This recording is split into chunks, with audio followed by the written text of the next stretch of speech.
Welcome to SaaS Backwards, a podcast that helps revenue leaders of SaaS companies to accelerate growth and enhance profitability. Our guest today is our very own Ken Lempit, who normally hosts the show. He's also the president and chief business builder here at Austin Lawrence Group. And if you've been listening to us for a while, you know that every once in a while we like to flip the script and talk about what we're hearing out in the marketplace. And what we want to talk about today is avoiding some of those pitfalls involved in paid social advertising. And we're going to talk about a new approach to de-risking campaigns. So, Ken, welcome to your podcast. Hey, it's always nice to be on SaaS Backwards, and it's exciting to talk about de-risking paid social and really helping listeners and potentially clients to get more return on their advertising investments. So let's dig right into that then. When you say de-risking campaigns, everybody's talking about doing more with less and being efficient. So what is this new approach to de-risking campaigns? Well, what we're trying to do is to accelerate our understanding of what will drive prospects off status quo and get that insight into the advertising that's being fielded by ourselves on behalf of clients. And that really requires a more real-time approach to insight generation based on the foundations that we would have built before. So we're going to marry up some of our traditional interview-based approach to insight development and put that right into a high-frequency organic posting program, multiple posts per day, to let us leverage the interest graphs on these social properties and learn from engagement with the content we're putting out there, what prospects are going to respond to most. So what this really looks like, if we want to drill down into the traditional interview process just a little bit, is we'll interview subject matter experts at your client company, and we'll understand from our point of view what the problems are that we're solving. Some people call that the jobs to be done. How does this product that we're selling, this software, solve problems in the client environment? And then we're going to interview your customers. And instead of a long drawn out process of within our own four walls, building the messages that we think are worth investing in, we're actually going to go out and test those with organic posts as opposed to testing them with paid advertising of all kinds, and get quickly to an understanding of where there's the most interest out in our prospect universe in the kinds of solutions and problems that we're solving for our customers. This integration of a real-time, high-frequency posting in social media, along with a foundation of actual insight work that we traditionally do, will give us the greatest certainty that our paid work is going to return a high amount on our investment. How is all this different than how we used to do messaging, and what do you think is the big opportunity? You go back 5 years ago, I think we had a real ivory tower mentality to messaging. And I think we perhaps fooled ourselves that could shortcut it with just a handful of interviews, the insights from those interviews, marry it up with our industry knowledge and our advertising messaging expertise, and come up with durable messaging.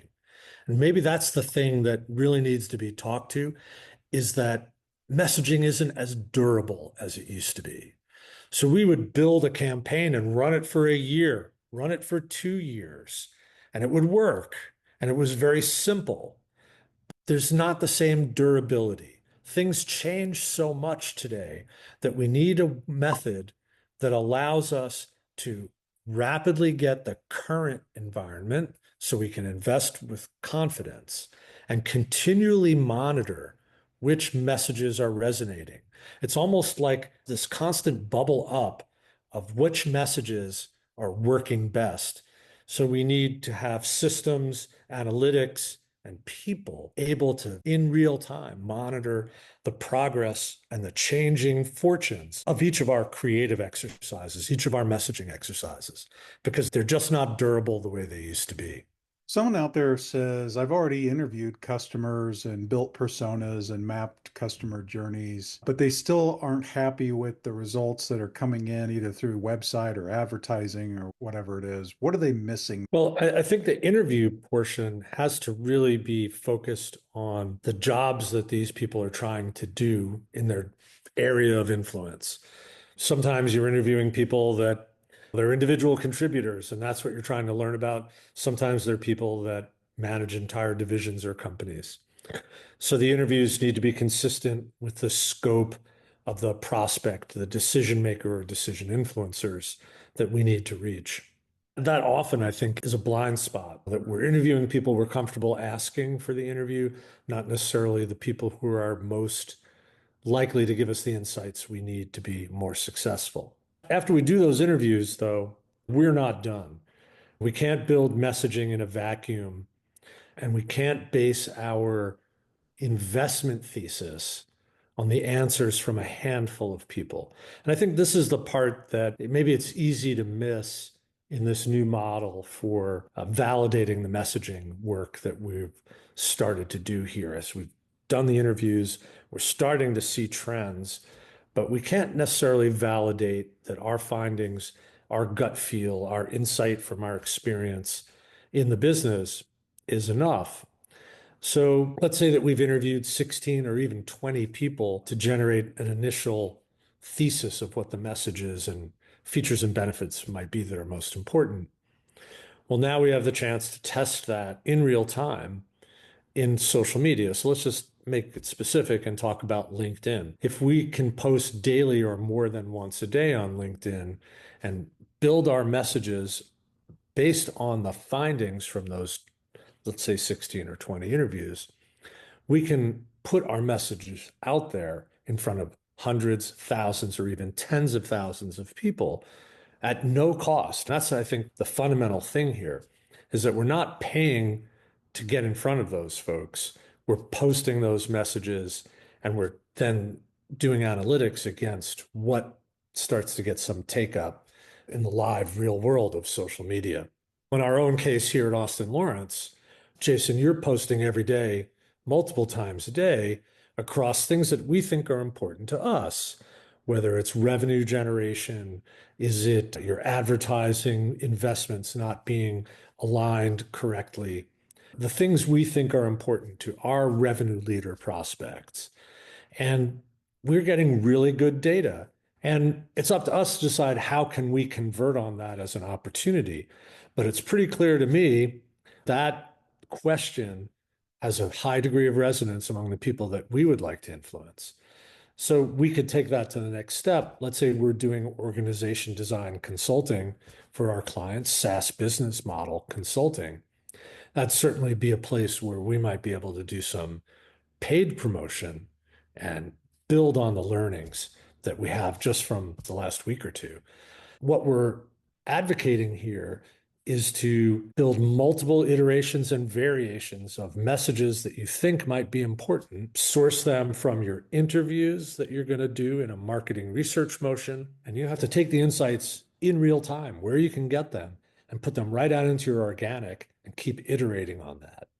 And once you have the messages that resonate, that are most valuable to you, they got to intersect, right? That have to be resonant with the market and they have to be valuable, then we can put paid motions behind that. We can build simple creative in the beginning. And as the thesis is proved out, invest more and more in the creative, go up to high production values. So that's, I think, a good picture of what we're advocating for here.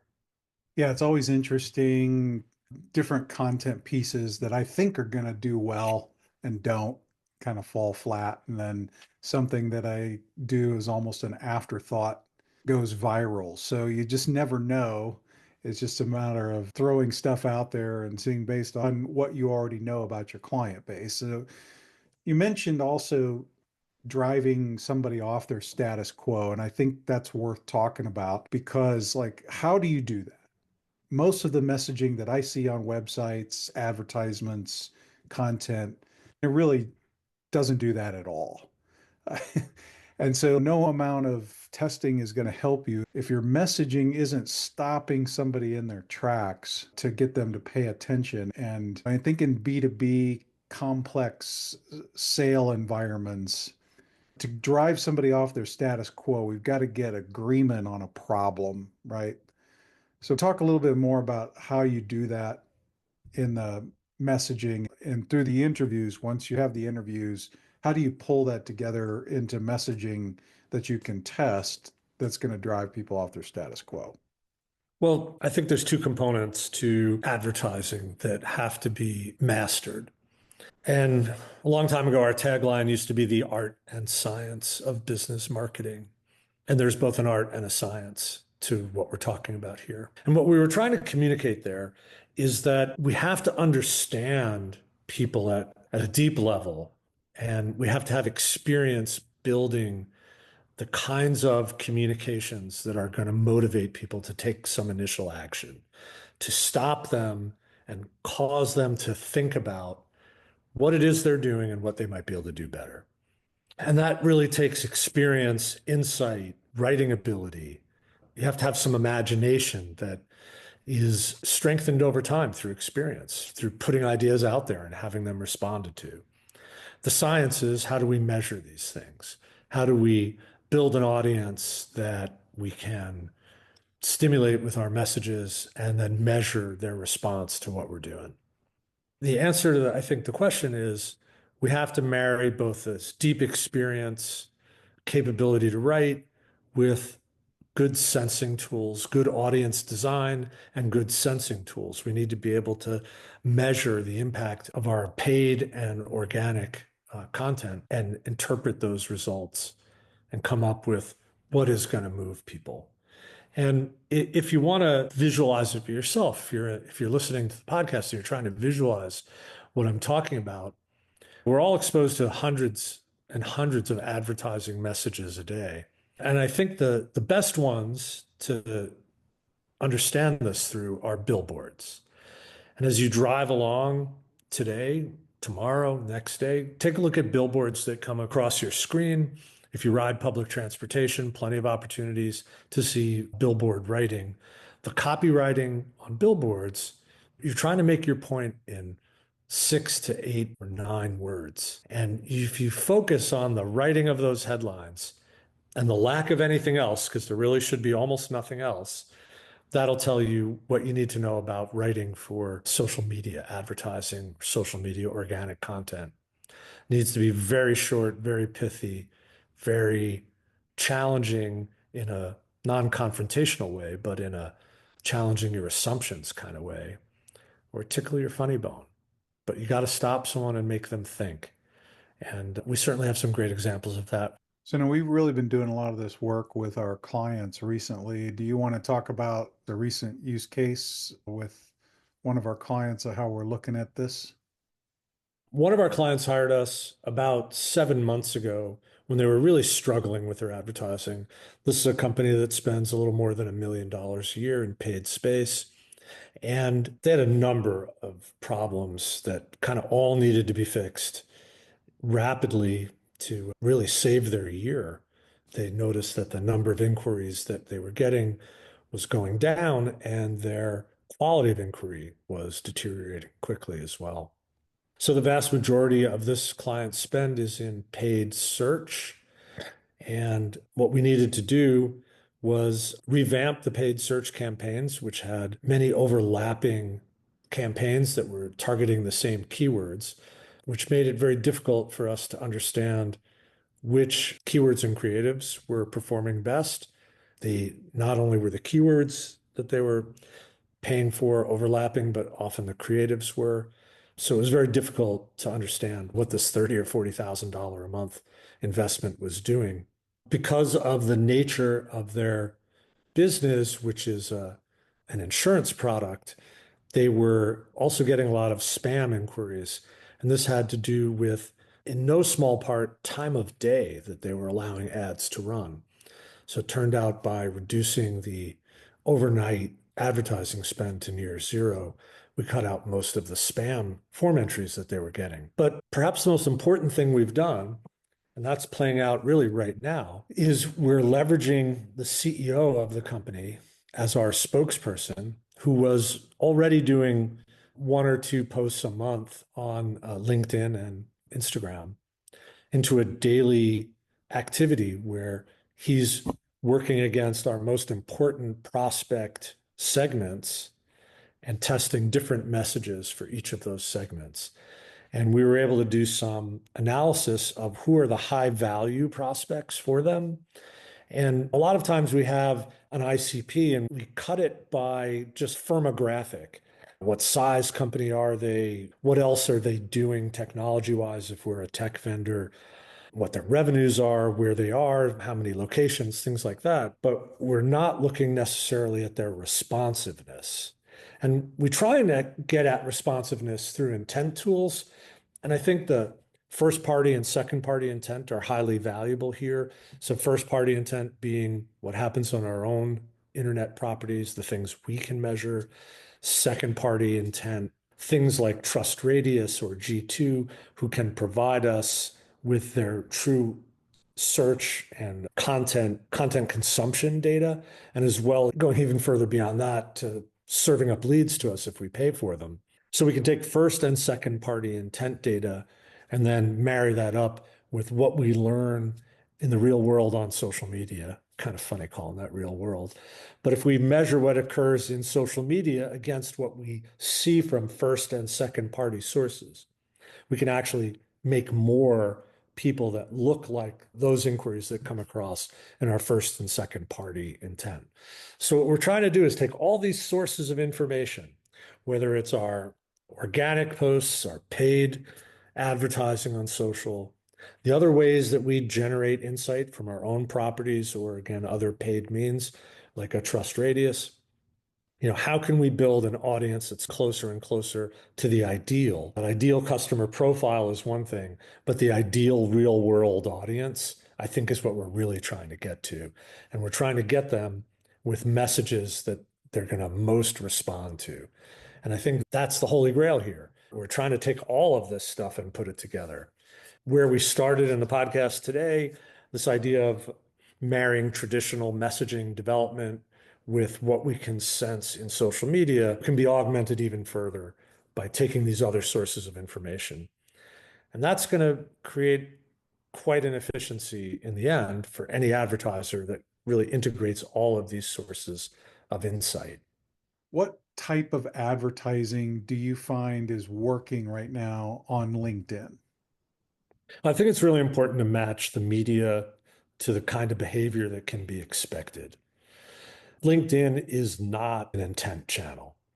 It's not a place where people are shopping for their next piece of software. They're either keeping up with their professional peers, they're trying to educate themselves, or maybe they're even job hunting.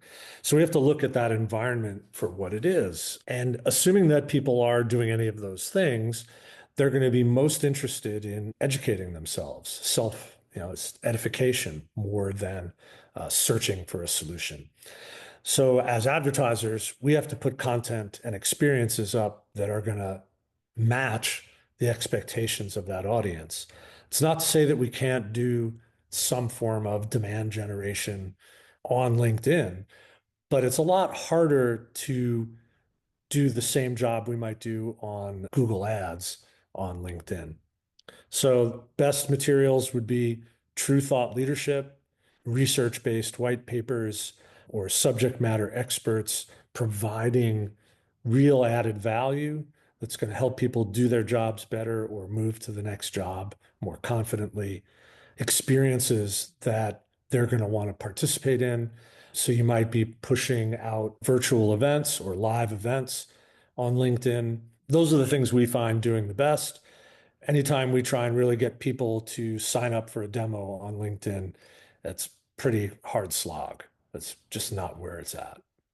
I've noticed a big trend in SaaS companies is to align everybody or restructure under a chief revenue officer. And it seems to me in a lot of those cases that they tend to look more like the old sales and marketing vice president, where they're really in charge of sales and somebody in marketing reports to them. So, what should those CROs be doing, marketing, advertising, and messaging to one, ensure that everybody is aligned or on the same messaging? And second, how do you ensure that it is helping drive the sales process and at the same time balancing that long-term demand gen customer creation angle, which they tend to disregard because they're more about the short term? So the CRO often ascends through sales. And so this person probably doesn't have training or deep experience in marketing as a discipline. And that's a really challenging place to be. You're being asked to spend a significant amount of money by the marketing manager, marketing director, head of marketing. These folks are asking you to spend tens of thousands a month or more on a discipline you don't understand well. And I think that's going to require some education, no doubt about it. But let's take a look at how you might start to think about these investments. And I think you started to lead us down the right path. There's short, intermediate, and long-term goals that a chief revenue officer has. And he or she has to marry their marketing investments to those timeframes. And some of the things that we're trying to accomplish, let's say we're trying to get more inbound inquiries, we're trying to rely a little less on the outbound sales motion. If we're trying to get more of those inquiries, we have to build our reputation such that people come to us. They look to us for a solution when they know they have a certain problem, certain job to be done. Those investments look very different than capturing the opportunity that's in market today. That's a lead generation or demand capture opportunity. And that's a different set of things we're doing, and we're probably communicating in different places. So demand capture, very well accomplished on Google paid search.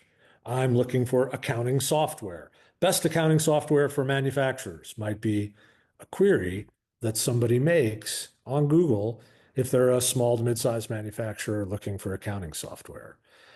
However, if they're not in market, and that's probably 96, 97% of your true ideal customers, your target, your total addressable market, those people who aren't in market today but might be in market in the future need some kind of stimulation to begin to rely upon your organization as a source of good insight to help them do their jobs. And that's that investment in the future that marketing people are always talking about. But I think for us to be effective marketers, we have to frame the problem in terms of timeline, and the CRO has to begin to understand immediate, intermediate, and long-term goals that we're all shooting for and putting the investments in each of those buckets. So the long-term goal of getting someone to organizations to recognize they have a problem that they need to solve, that starts to sound like brand building and thought leadership. Being a reliable, reputable source of insight about how to solve a certain kind of problem, that's brand building, that's thought leadership. On an intermediate basis, where people have started to recognize the problem, but they're not yet ready to make a decision, we have to move people off the status quo. And that's where the action really is. Those people know they have a problem, and now we have to get it to be one of the things they're going to do now, as opposed to the 3 or 10 or 20 other problems that are on their list, probably on a whiteboard somewhere, is a list of the problems they're faced with.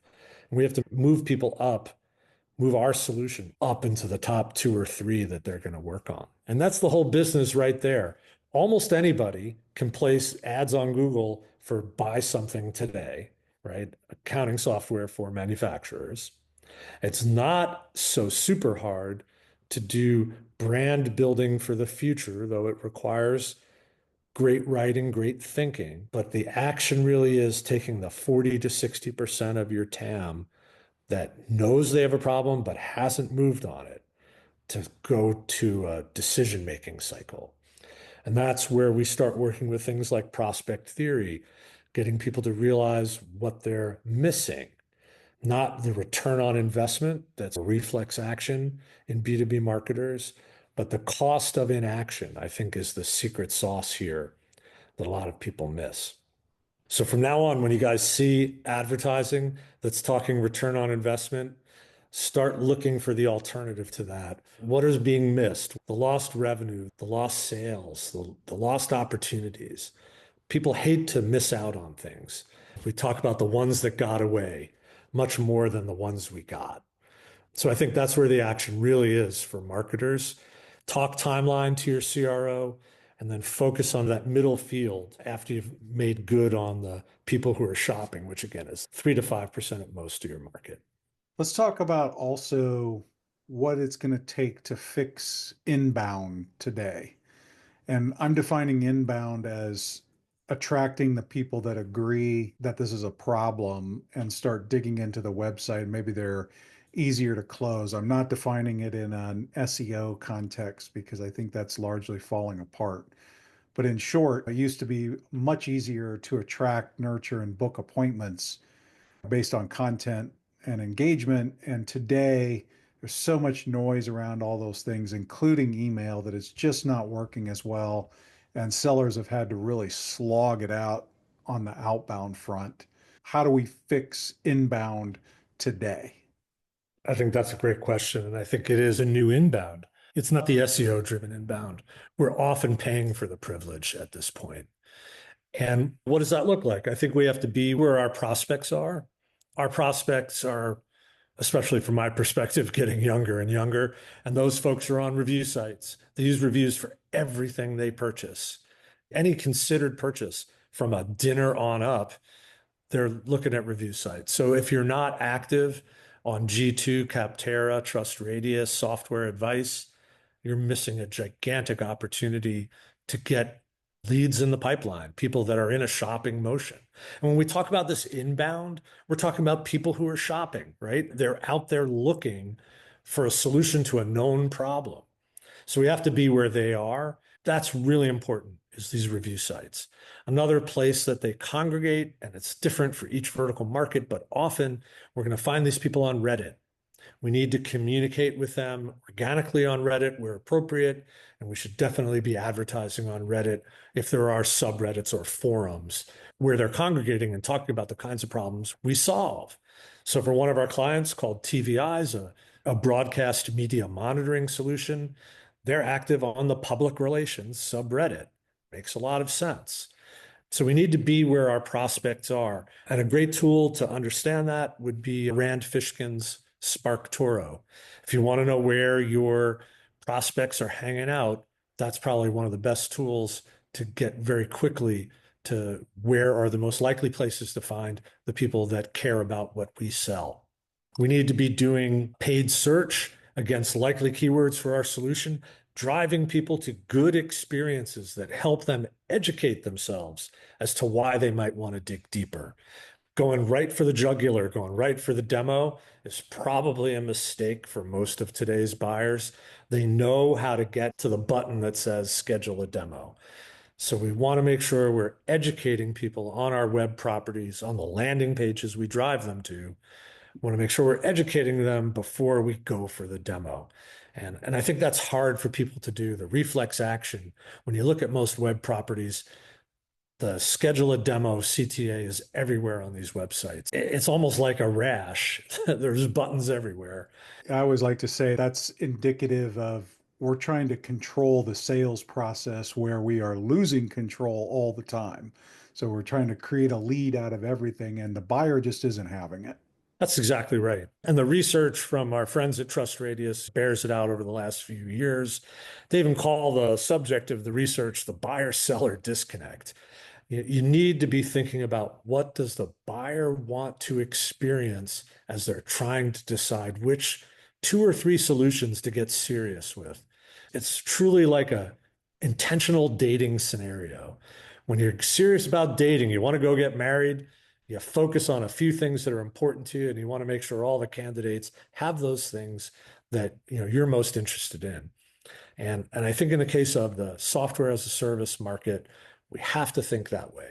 What are the handful of things that most buyers really want to know before they're going to get into a sales process with us and make that information really easy to come by. And that's everything from the initial messaging research all the way to that web experience, the advertising in the middle, whatever form that takes, whether it's paid search, paid social, email. We have to always be thinking about what is the buyer mindset as they're trying to decide how important this problem is to solve? Like, should I focus on it? And then which two or three vendors should I get into serious conversations with before I make a decision? And I think that's a good place to land the episode. So if anybody wants to get a hold of you, what's the best way to do that? I'm easy to find on LinkedIn/in/Ken Lempit. I'm KL at austinlawrence.com. And please, if you haven't subscribed to the podcast, please do so wherever podcasts are distributed. And Jason's doing a great job with our YouTube presence. There's lots of great shorts there for each of the episodes, which, if you don't have the time to listen to a 30-minute episode, find the SaaS Backwards podcast on YouTube, and you'll get some great insights on those shorts, and reach out if we can be of any assistance at all. That's great.